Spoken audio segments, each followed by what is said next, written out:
할렐루야. 오늘 저희들 출애굽기 14장 1절 14절 말씀으로 출애굽기 강의 28번째 시간, 오늘 수요일의 말씀 함께 나누도록 하겠습니다.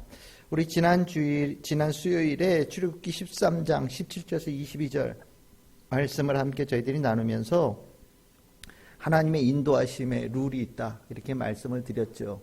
하나님께서 우리를 언젠가 찾아오실 것이다.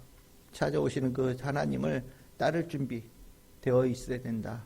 하나님께서 인도하고자 하시니 따를 준비가 되어 있어야 된다라는 말씀을 우리 지난 수요일 날 나누었습니다.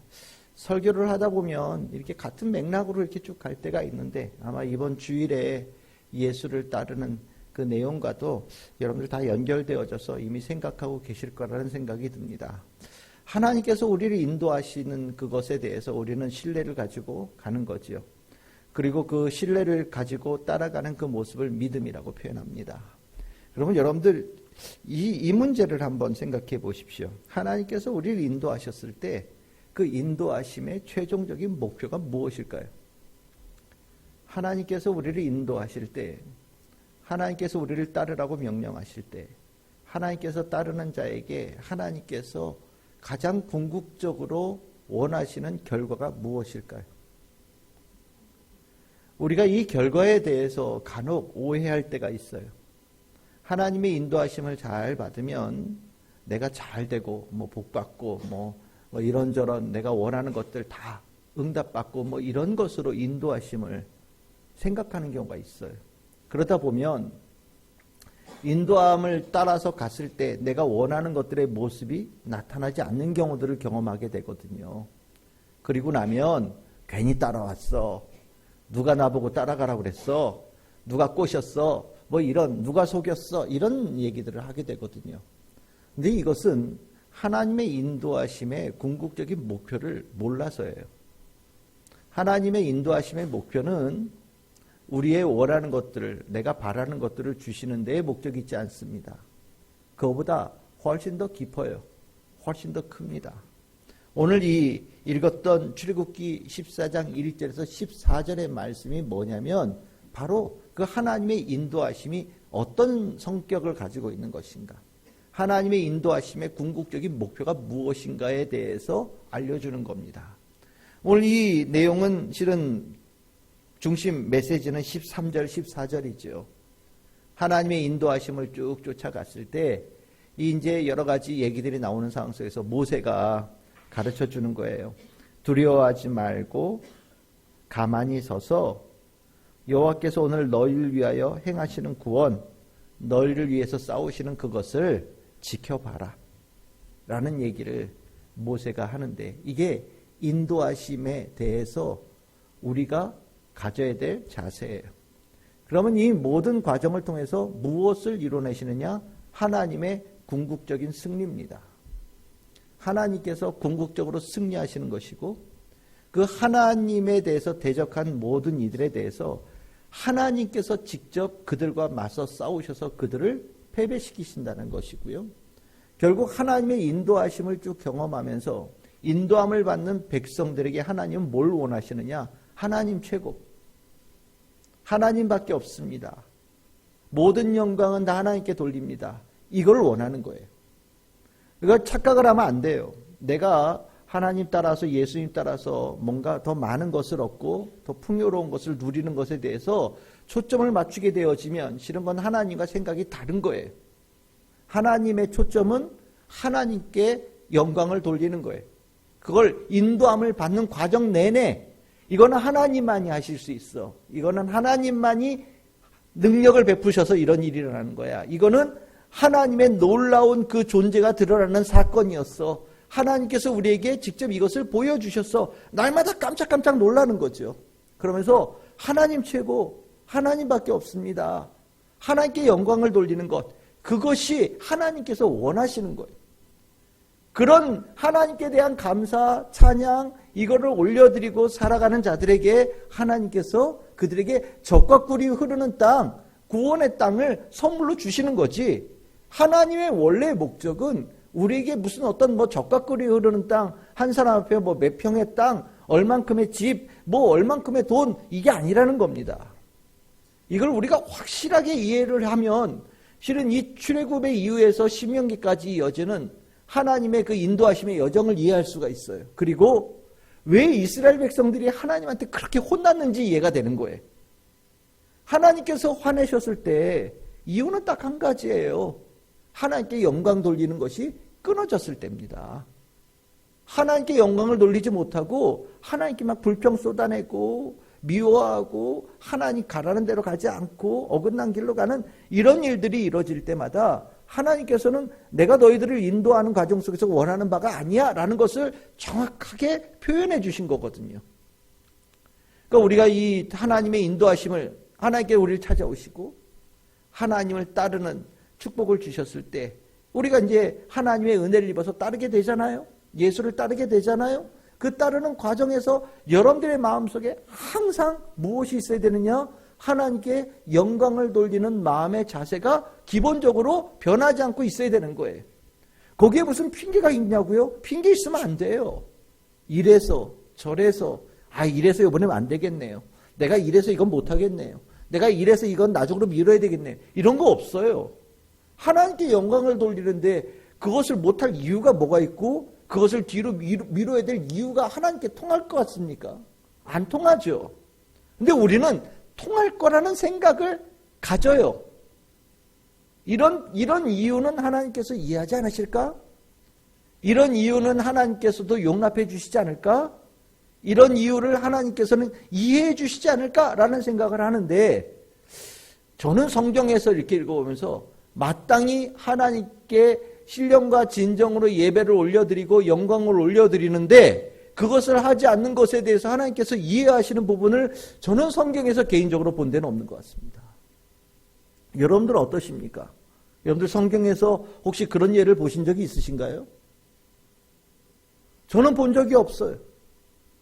힘들고 어려워도 하나님께 찬양하는 자, 내가 원하는 것들을 얻지 못하여도 하나님께 찬양하는 자, 내가 기대했던 것들이 이루어지지 않아도 하나님께 여전히 찬양하는 자, 내가 오늘 실망하고 낭망했을지라도 또 하나님을 찬양하면서 내일 다시 일어나서 주님의 뜻을 이루어가는 자, 하나님께서는 그런 자를 원하시고요. 하나님의 사람들로 나오는 사람들은 다 그런 사람들이었어요. 하나님의 사람들도 내가 하나님의 생각을 다 어떻게 품을 수 있겠어요. 그러니까 내가 하나님 말씀 전했을 때 어떤 기대했던 모습들이 있잖아요. 뭐 예를 들어서 제가 여러분들에게 설교를 쫙 했단 말이죠. 정말 오늘 은혜가 충만한 시간이 되기를 원하면서 설교했는데 듣는 사람들이 반응이 기대하고 영 달라. 오늘은 설교 같지도 않았고 이상하고 막 얘기 들어요. 그러면 설교하고 싶지 않을 거 아니에요. 그렇죠? 마음에 막 낭망이 되겠죠. 그럴 때 하나님께서는 아니야. 너는 내가 맡긴 일을 잘했어. 넌 내일 또 가서 또 전해라. 라고 얘기하시고 하나님의 사람은 낭망했을지라도 감사합니다. 제가 오늘 주님께서 저를 찾아오셔서 저에게 또 힘을 주시고 용기를 주시고 해야 될 일을 가르쳐 주시니 제가 하겠습니다. 다시 일어서고 이런 일들이 계속해서 반복해서 일어난단 말이죠. 반대로 하나님의 사람이 아닌 사람들은요. 하나님께서 이런 축복을 주셨어도요. 다 잊어버려. 하나님께서 이런 은총을 주셨어도 다 잊어버려요. 그래서 마땅히 하나님께 돌려야 될 감사를 올리질 않아요. 그리고 자기가 잘나서 그랬대요. 자기가 이거는 내 영광이라고 치는 일들이 생겨난단 말이죠. 그럼 하나님은 축복하셔놓고서도 굉장히 기분 나빠하시고 때에 따라서는 진노하시고 분노하실 때가 나온단 말이에요. 여러분들 기억하십시오. 우리가 하나님, 예수님을 따르겠다고 결단했잖아요. 우리가 예수님을 따른다라고 하는 것은 우리에게 주신 최고의 축복이거든요. 은혜예요. 그리고 일단 우리가 주님을 따라 나선 이후에는 머릿속으로 꼭 기억하십시오. 날마다 나는 주님 찬양한다. 나는 날마다 주님께 영광을 돌린다. 어떤 일이 있어도 어떤 과정에서도 흔들리지 않고 하나님께 영광을 돌리겠다. 이 결단은 확실하게 가지셔야 됩니다. 하나님께서 그런 자를 지켜보고 계셔요. 하나님께서 왜 모르시겠어요? 우리가 힘든 거를. 하나님께서 왜 우리의 마음에 흔들리는 것을 왜 모르시겠어요? 우리가 배고프면 힘들다라는 거 하나님 아셔요. 우리 돈 떨어지면 힘들다는 거 하나님 아십니다. 우리가 일이 많아서 몸이 지쳤을 때 정말 거짓말 안 하고 손가락 하나 까딱하기 싫을 때가 있다라는 거 하나님도 아셔요. 때에 따라서는 하던 일들이 잘 안 돼서 확 마음이 꺼질 때 그 마음이 얼마나 깊은 수렁에 들어가는지도 하나님은 이미 알고 계십니다. 그런데 그럼에도 불구하고 하나님께 영광을 돌리는 하나님의 자녀를 하나님은 원하시고 기대하신다라는 거예요. 그렇게 그럼에도 불구하고 하나님께 찬양을 드릴 수 있을 때 그 사람은 하나님께서 잘 격해 두시고 더한 축복에 더 축복으로 인도하시는 역사가 일어나는 거예요.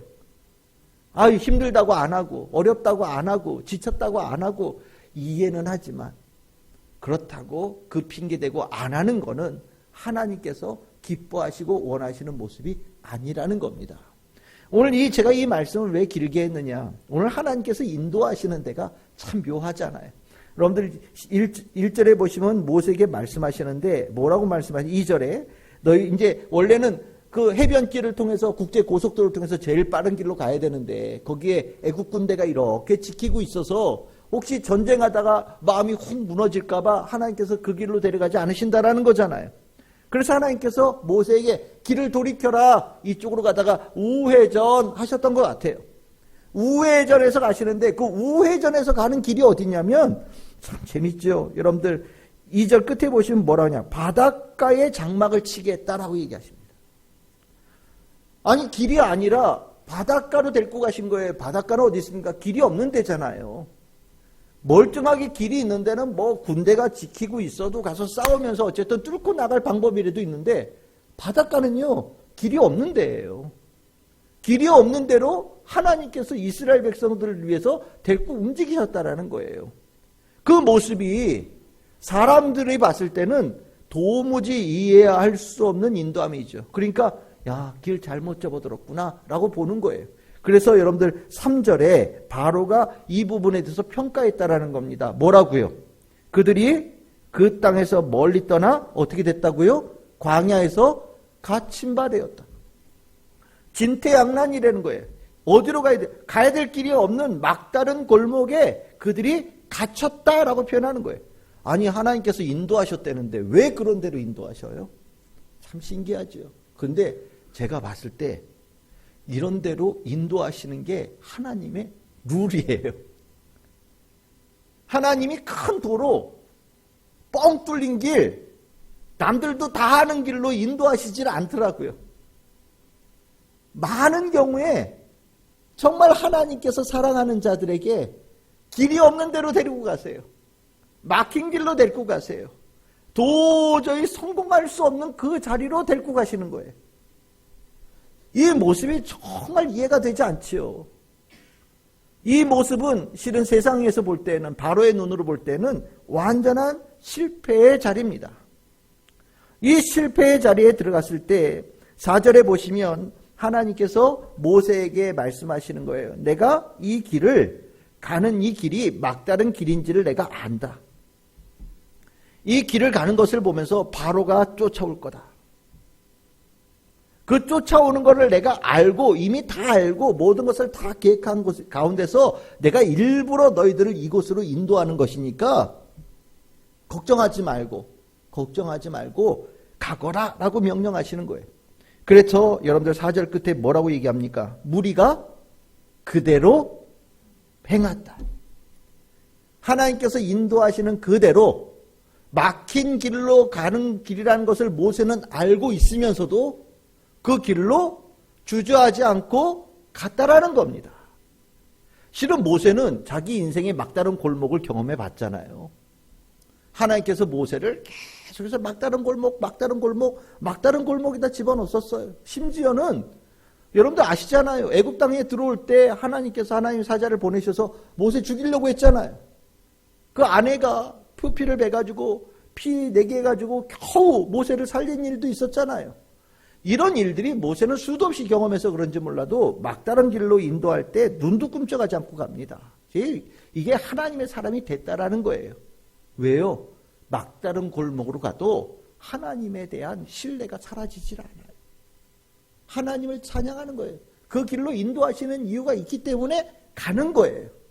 근데 그 모습에 여러분들 5절에서부터 8절까지 보시면 그것이 바로에게는 찬스로 보입니다. 여러분들 이 바로가 하나님한테 10번 졌거든요. 완전히 두드려 맞았죠. 10전 10패 완전히 박살난 겁니다. 속으로 지고 싶지 않아요. 근데 도저히 힘으로 되지 않아요. 그래서 할 수 없이 내보내 준 거거든요. 그런데 바닷가에 딱 갇힌 것을 들었어요. 바로의 입장에서는 어떻게 생각이 됩니까? 기회예요. 이길 수 있는 기회예요. 모든 것을 탄판에 뒤집어 놓을 수 있는 역전의 기회로 보는 거예요. 여러분들이 애굽이라는 나라가 뭘로 먹고 살았느냐? 여러분들 나라들마다 먹고 사는 방법이 다 달라요. 애굽도 매한가지예요. 노예들 거느려다가 자기네들이 일 안 해요. 노예를 데리고 노예 일 시켜요. 임금 줍니까? 안 주죠. 자기네들이 다 먹는 거예요. 노예가 없으면 애굽이라는 나라는 유지가 안 되는 거예요. 그러니까 이 이스라엘 백성들이 출애굽을 했다라는 소식이 애굽이라는 나라 전체가 무너지는 위기가 되어지는 겁니다. 그럼 어떻게 돼요? 가서 잡아야 되겠다라는 얘기가 나오는 거예요. 왜 보내줬어요? 우리 얘네들 내보내면 우리 다 굶어 죽어요. 일할 사람 없잖아요. 데리고 와야 돼요. 그러니까 바로가 전체 애굽에서 최고의 정예병을 꾸려서 이스라엘 백성을 잡으러 나서는 거예요. 이걸 이해하면 애굽이 왜 그렇게 버텼는지 이해가 되는 거죠. 그런데 여러분들 원래의 모습이 뭐냐? 여러분들 8절 끝에 보십시오. 그가 이스라엘 자손의 뒤를 따르니 라고 돼 있지요. 근데 이거 저는 개인적으로 니라고 번역하기보다 따르나라고 번역하는 게 맞을 것 같아요. 따라도 이스라엘 백성들은 어떻게 했다고요? 담대히 앞으로 나아갔다. 이 담대히라는 단어가 뭐냐면 주의 손이 그와 함께 있다라는 거예요. 주의 손에 이끌려서 주의 손과 함께 그들이 나아갔다라는 거예요. 얼마나 힘이 있습니까? 제가 월요일날 새벽 예배할 때 안디옥 교회에 성령의 역사가 일어났을 때 그 교회에 주의 손이 더하여서 놀랍게 큰 부흥이 일어났다라는 것을 사도행전에서 기록하고 있거든요. 똑같은 거예요. 이스라엘 백성들에겐 주의 손이 있어요. 그래서 애굽의 군대는 아무것도 아니에요. 주의 손이 애굽 땅에 일으킨 일을 이미 이스라엘 백성들은 알고 있거든요. 그런데 이게 정상인데 그 뒤에는 9절 이하는 완전히 다른 모습이 나오는 거죠. 이게 정상인데 이스라엘 백성들이요, 이 마음이 순식간에 확 무너진 거예요. 주의 손을 보면 상관이 없는데 모세처럼 주의 손을 보면 막다른 길로 가라고 그래도 상관없고 하나님께서 사막 한가운데로 이끌어가도 상관없고 하나님께서 여기에 머물러 있어라라고 해도 상관없는데 주의 손을 보지 못하니 뭐가 되어지느냐? 애굽의 군대가 보이기 시작한 거예요. 그리고 나서 수많은 두려움과 패닉 상태로 이스라엘 백성들이 떨어지기 시작하는 거죠. 우리가 하나님께 제가 늘 얘기하잖아요. 아까 말씀드렸잖아요. 하나님을 찬양하는 자들은요, 패닉이 안 와요.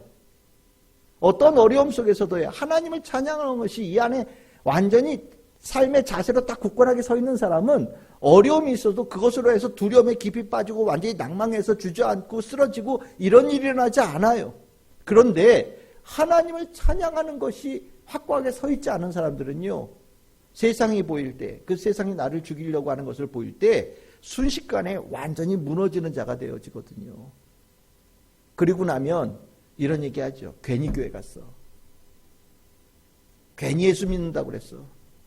괜히 예수 믿는다고 그래가지고 내 인생 쪽박 찼어. 예. 괜히 예수 믿는다고 그래가지고 이상한 귀신들이 나를 괴롭혀. 뭐 이런 분들도 계시더라고요. 그건요, 귀신들의 문제가 아니에요. 내가 예수 따르는 그 삶의 자세에 문제가 있는 거예요. 이 하나님을 찬양하는 하나님의 인도함을 받는 가운데 있어야 될 그것이 없어서 일어나는 일이거든요. 이스라엘 백성들 자유하게 되었잖아요. 구원이 뭡니까? 하나님께서 그들을 자유케 하는 거예요.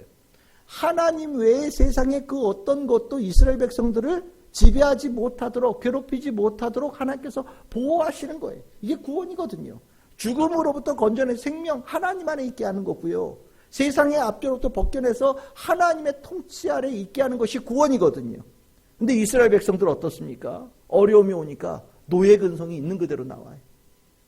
애굽에서 종살이 했던 게 훨씬 더 나았고, 애굽에서 그렇게 살았던 게 훨씬 더 행복했던 것 같고, 애굽에서 그렇게 종살이 하더라도 우리는 죽지 않을 수 있었는데 괜히 모세가 꼬드겨가지고 자유민이 될 수 있다라고 꼬드겨가지고 나와서 이렇게 죽을 위기에 처해 있다라고 얘기하는 거예요. 완전한 낭망 속으로 들어가는 거죠. 하나님께서 원치 않는 모습이에요. 이 상황에서 이스라엘 백성들에게 하나님 예측 못했냐? 예측하신 거예요.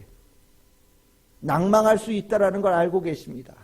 대신 이 경험을 통해서 다시는 그러지 말라고 가르치시는 거예요. 그게 뭐냐? 13절 14절에 나오는 거예요. 두려워하지 말아라 라고 말씀하시죠. 두려워한다는 게 뭡니까? 애굽의 군대를 보지 말고 주의 손을 보라는 거예요. 하나님께서 함께 하시는 그 주의 손의 능력을 보라는 겁니다. 이게 두려워하지 말라는 거예요. 난 두려워하지 말아야 돼. 두려워하지 말아야 돼. 두려워하지 말아야 돼. 걱정하지 말아야지. 걱정하지. 여러분들 100번 얘기해봤자 다 소용없어요. 내 마음 보고 진정해. 진정해. 진정해. 아무리 얘기해봤자 내 마음은 진정되지 않습니다. 그럼 어떻게 되느냐? 주님의 능력, 주의 손, 주의 권능을 볼 수 있을 때 비로소 내 심령이 평안해질 수 있는 거거든요. 모세가 가르치는 거예요. 두려워하지 말아라. 너를 인도하신, 너를 구원하신 하나님의 손을 보거라 라고 말씀하시는 거예요. 두 번째 얘기한 게 무엇입니까? 가만히 서 있으라 라고 얘기합니다. 그 자리에 있으라는 거예요. 아무것도 안 해도 된다라는 겁니다. 아무것도 하지 말라는 얘기 가운데에는 불평도 하지 말라는 거예요. 쓸데없는 말로 하나님의 마음을 괴롭게 하고 하나님을 슬프게 하지 말라는 겁니다. 우리 막 급해지면 막 이상한 말들 막 쏟아내잖아요. 그 자리에서 멈추라는 거예요. 가만히 움직이지 말고 하나님께서 이곳에 이끄신 그 이유, 원인, 그 모든 것을 신뢰하면서 그 자리에 멈추라는 겁니다. 그러면 어떻게 하신다고요? 하나님께서 구원하시는 것을 보게 될 것이다. 하나님께서 직접 나서서 싸워서 이기는 것을 보여주실 것이다 라고 얘기하는 겁니다. 이스라엘 백성들이 뭐 하는 게 있나요? 아니요. 가만히 있으라고 그랬잖아요. 그 자리에 있거라. 지금까지 인도받아서 온 그 자리에 머물러 있거라. 돌아가지 말고 그 자리에 있거라 라고 얘기하는 거예요. 그러면 경험하게 될 거다. 하나님께서 직접 싸워서 이기시고 구원을 주시는 것을 너희들이 경험하게 될 것이다. 그러면 우리는 어떤 것을 느낄까요? 하나님의 인도하심의 그 궁극적인 목표가 무엇인지를 알게 되는 거예요. 하나님의 승리, 우리는 하나님께 찬양하는 자가 되어지는 귀한 경험을 이스라엘 백성들이 갖게 하는 거거든요. 왜 하나님께서 우리를 인도하실 때 막다른 길로 이끌어 가실까? 우리 보고 그 막다른 곳에서 뭘 해서 벗어나는 건지 한번 하나님께서 지켜보시려고요? 아니에요. 하나님께서 우리를 막다른 길로 보내실 때는 하나님께서 내가 아니라 하나님께서 일하시고 이기시고 궁극적인 영광을 드러내실 것을 보여주시기 위해서 우리를 막다른 골목으로 보내주시는 거예요. 우리가 그것을 경험하고 나면 내 인생에 하나님에 대한 무한한 신뢰로 어디를 가든지 어두운 골짜기로 하나님께서 우리를 인도하실지라도 그 주님의 인도하심의 길을 따라가는 성도들이 되는 거예요. 어떤 모습으로요? 찬양하면서. 하나님 찬양하면서 어두운 골짜기를 가는 겁니다. 막다른 골목에서 하나님께서 하신 일을 경험했던 사람이 뭐가 두려울 게 있겠어요? 뭐가 의심될 것이 있겠습니까? 하나님께서는 이스라엘 백성들에게 진짜 하나님의 인도하심의 능력을 막다른 곳으로 인도하셔서 궁극적인 승리를 보여주심으로 경험시키시는 거거든요. 여러분들이 하나님의 인도하심도 알고 계십니까? 하나님의 인도하심 확실하게 여러분들이 이해하고 계십니까? 저는 이 설교 준비하면서 어떤 생각이 들었느냐. 이게 바로가 아니라 만약에 나라면 여기 바로하고 적힌 사람이 바로가 아니라 내가 나라면 어떤 생각으로 산 거예요? 하나님 한번 이겨보겠다고. 하나님이 빈틈을 보일 때 내가 한번 이겨보겠다고. 남들은 못 이겨본 것을 내가 한번 이겨보겠다고. 하나님에 대해서 끝까지 기회를 엿보는 자의 모습이 보이지 않겠습니까? 두려워하지 말라는 하나님의 말씀 반대로 수많은 것에 불평불만을 쏟아내고 하나님은 이미 뒤처진 분이셔. 하나님은 모든 것을 알 수 없는 분이라는 걸 내가 알았어. 수 없는 말들을 쏟아내면서 가만히 있으라는 하나님의 말씀 반대로 내가 뭔가를 해서 내가 얼마나 힘이 있는 존재인지, 내가 얼마나 능력 있는 존재인지, 내가 얼마나 특별한 존재인지를 보여주겠어 라는 마음으로 나서지 않겠습니까? 그리고 나는 정말 특별한 사람, 나는 정말 대단한 사람, 이 승리는 나의 영광, 결국 내가 드러나는 모습으로 하나님 앞에 내가 더 대단한 자의 모습으로 하나님도 건들 수 없는 사람인 것으로 내가 분명하게 나타내고자 하는 모습들이 있을 수 있다는 생각이 전 들어요. 하나님의 인도하심을 받는 가운데 살아가는 성도들은 바로의 비읍자의 모습도 있으면 안 돼요. 성도들 가운데서도 간혹 기회를 엿보는 경우들이 있어요. 저도 그러니까요. 하나님에 대해서 뭔가 허점이 보일 때 기회를 기다리고 그 모습 속에서 뭔가 간사한 자의 모습을 가지면서 하나님의 순종을 조금이라도 덜 하려고 하는 그런 마음으로 할 수 없이 내가 두드려 맞아서 할 수 없이 내가 지금은 숨죽여 있는데 내가 뭘 조금이라도 뭘 좀 가지면 내가 조금이라도 뭔가 힘이 생기면 내가 원하는 것 조금이라도 다 할 거야 라는 마음으로 살아가는 이들이 간혹 있거든요. 반대해야 됩니다. 반대해야 돼요. 하나님 안에서 지금까지 내가 부족했을지라도 앞으로는 더 많은 것으로 모든 것으로 하나님께 순종하기를 소망하고 그렇게 되어지기를 갈망하고 그렇게 되어지는 삶을 기뻐하는 자의 삶을 성도들이 살아야 되는 거예요. 축복이 저주가 되면 안 돼요. 하나님께 주신 은혜가 오히려 패망의 문이 되어지면 안 됩니다. 이건 우리의 마음속에 이미 정해져 있는 거예요. 지금은 내가 할 수 없이 이러고 있지만 내가 기회만 되면 안 그럴 거야 라는 마음을 가지고 하나님 앞에 서 있다라는 거 하나님 절대 이길 수 없어요. 오늘 이 이야기에서 보는 거예요. 하나님을 이기고 싶어? 불가능이야 라는 걸 얘기하는 거거든요. 하나님은 항상 이기셔요. 궁극적으로 승리하시는 분이셔요. 우리는 그 하나님을 따르는 자들입니다. 그 하나님을 따르며 우리 안에는 하나님께만 영광을 돌려요. 모든 것을 하나님께만 영광을 돌려요. 처음부터 끝까지 하나님만 영광이 되어지는 삶을 삽니다. 그게 우리의 있어야 될 모습이고 하나님께서 원하시는 모습이에요. 저는 오늘 이 수요일 말씀이 우리 저나 여러분들에게 모두에게 마음 깊이 새기는 말씀이 됐으면 좋겠어요. 하나님의 인도하심은 너무 귀합니다. 우리가 다 이해하지 못하더라도 늘 귀합니다. 하나님의 인도하심은 늘 선합니다. 하나님의 인도하심은 늘 의롭습니다. 하나님의 인도하심은 하나님께서 승리하는 길로 이끌어 가시는 거예요. 하나님만이 승리하시는 곳으로 인도하여 가십니다. 그리고 하나님의 승리하신 곳에서 우리는 찬양하는 자가 되기를 원하시며 우리를 인도하셔요.